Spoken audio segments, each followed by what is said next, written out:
এই দেখো বন্ধুরা, আমার কত রকম ফুলের গাছ আছে দেখেছো? আমার সব গাছে ফুল ফোটে, সব রকম জবা ফোটে, টগর ফোটে, নয়নতারা ফোটে, কলকে, কাঞ্চন, কোনো আর একটা জবা আজকে ফোটেনি, কালকে ফুটেছিল, ওটা কালকে দিয়েছিলাম রামকৃষ্ণকে। আজকে দেখো কত ফুল ফুটেছে। আমি না খুব শান্তি পাই ঠাকুরের চরণে একটু ফুল সাজিয়ে। নিজের গাছের ফুল কারোর গাছে কোনো দিন তুলতে যাই না, আমি গাছ কিনে কিনে লাগাই। আমার ছাদেও ভর্তি গাছ, আমার বাগানেও গাছ।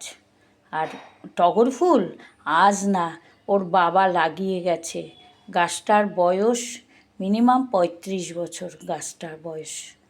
আজও এখনও টগর ফুল ফোটে, কিন্তু গোনাগুনতি বড় বড়। কেমন বলো তো, হয়তো 15টা 20টা, এর বেশি ফোটে না। আবার নয় 12টাও।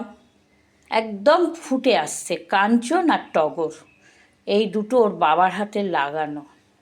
আর জবা গাছগুলো তো জলে নষ্ট হয়ে গেছে, তাই আবার নতুন করে সব জবা গাছ লাগিয়েছে। কিন্তু ঠাকুরের আশীর্বাদে টগর আর কাঞ্চন বেলগাছ কিচ্ছু নষ্ট হয়নি। এই যে বেলপাতাও দেখছো না, গাছের বেলপাতা, আমাদের গাছের বেলপাতা, বুঝেছো? এই ঠাকুরকে সাজাবো, দিয়ে দেখো ঠাকুরের জায়গা পরিষ্কার করেছি। রোজের মতন ঠাকুরকে পরিষ্কার করে এখন ফুল দিয়ে সাজাবো ঠাকুরকে। ঠিক আছে বন্ধুরা, এই হচ্ছে বাবা লোকনাথ, আমার গুরু রামকৃষ্ণ, আমার গুরুদেব রঙ্গনাথানন্দ মহারাজ, আমার গুরুদেব। এই একটু ঠাকুরের গোপাল ঠাকুরের চরণে ফুল নিবেদন করব, তবে আমি সারা দিন আমার খুব ভালো যায়।